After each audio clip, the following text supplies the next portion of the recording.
All right, to be able to post this one and not get flagged by YouTube, I had to voice over it because we have a radio running in the shop. So hopefully this is okay. Thanks for watching.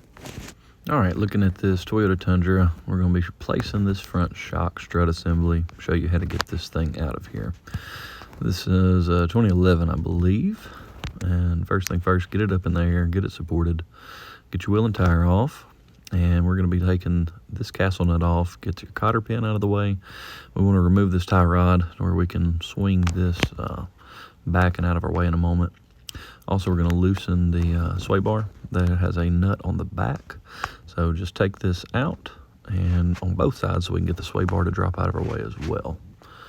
So once we're free of those, we're going to be able to access that whole strut assembly a little more easily. We've got 4 nuts on top to work with. All right, so looking at the bottom ball joint, don't mess with this castle nut. You don't have to take it off, but these two on either side of it, you will. They're going to be 22 millimeter, I believe, and that will let you take the bottom control arm loose and swing everything out of the way. All right, so once you pop those 2 bolts out from that lower control arm, it's going to be loose, and that's what it's going to look like. And don't have to take that castle nut off, leave it alone. And at that point, you are loose from it, and you may still be hooked to your steering knuckle there, the tie rod.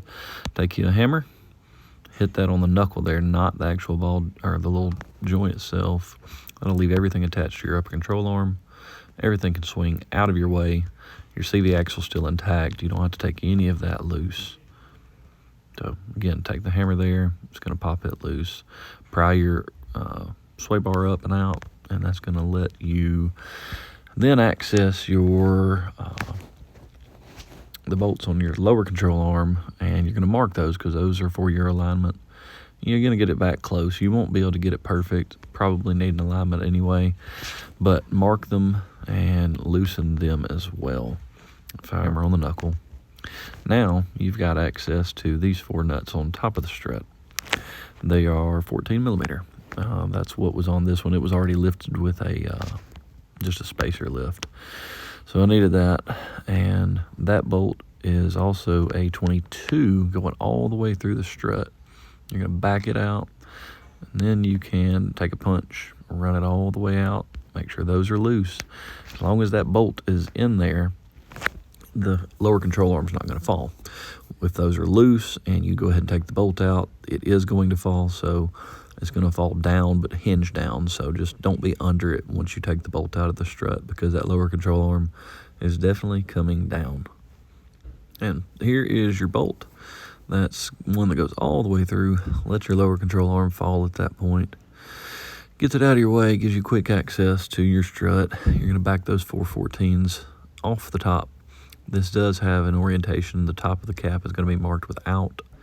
It's going to have an out and an arrow pointing to which way you have to orient your strut. And this is what you look like once you put your new one back in. All tidied up and nice. At that point, you're going to reverse everything. You're going to pick that lower control arm back up and back into the bottom of the strut there. You're going to put your bolt back through, tighten it all back down, do the same to the other side. At that point, you can put your sway bar back on, reconnect your lower control arm, put your tie rod back on, tighten everything to spec, and you have successfully put your new strut and shock assembly on your Tundra. Hope that helps somebody, and maybe, just maybe, give me a sub, give me a like, that kind of thing. Help us to grow this channel. I'll start keeping more of the content up for the Tundras and other vehicles as we get them in. Last thing, make sure you tighten back your lower control arms. Don't forget to tighten those. You're going to have an issue there with your alignment very quickly if you don't.